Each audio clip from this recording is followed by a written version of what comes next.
Marhamat, ichkariga kiring. Rahmat, Alloh sizga barakat ato qilsin. Xush kelibsiz. Qani o'tiring. Nima sababdan yo'l bo'yida yetib qoldingiz? Ko'rib turg'idingizdek, men musofir. Shu yo'l bo'yidagi masjidda saharga chiqilib, bomdod namozidan keyin yo'lga ravon bo'lishni niyat qilgan edim.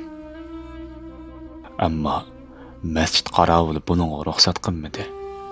Alloh taolo uni mag'firat qilsin. Alloh uni mag'firat qilib, to'g'ri yo'lga boshlab qo'ysin. Xohlasangiz navoiyxonamda tong'atib chiqarsangiz bo'ladi. Alloh sizga barakat ato qilsin. Ya Alloh. Astagfirullohal azim. Ulug' Allohdan mag'firat tilayman.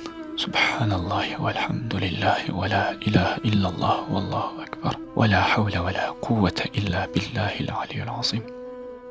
Astagfirullohal azim. Ulug' Allohdan mag'firat tilayman. Subhanalloh valhamdulillah va la ilaha illalloh vallohu akbar. Astagfirullah. Sizdan bir narsa so'rasam maylimi?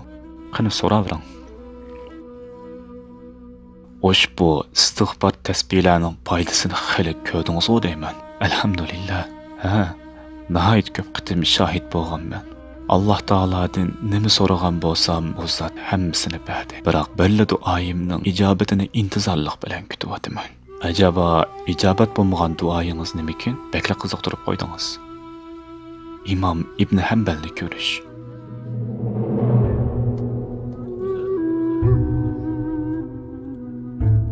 Subhanalloh. Subhanalloh.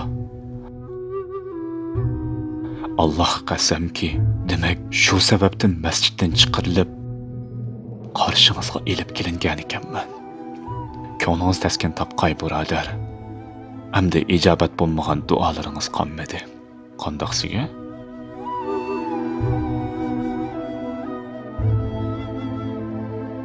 Men Allohning ojiz bandasi İmam İbn Hanbalman. Nihoyat siz İmam İbn Hanbalsiz. Elhamdülillah. Elhamdülillah. Elhamdülillah ya Rab. Sana hamd olsun.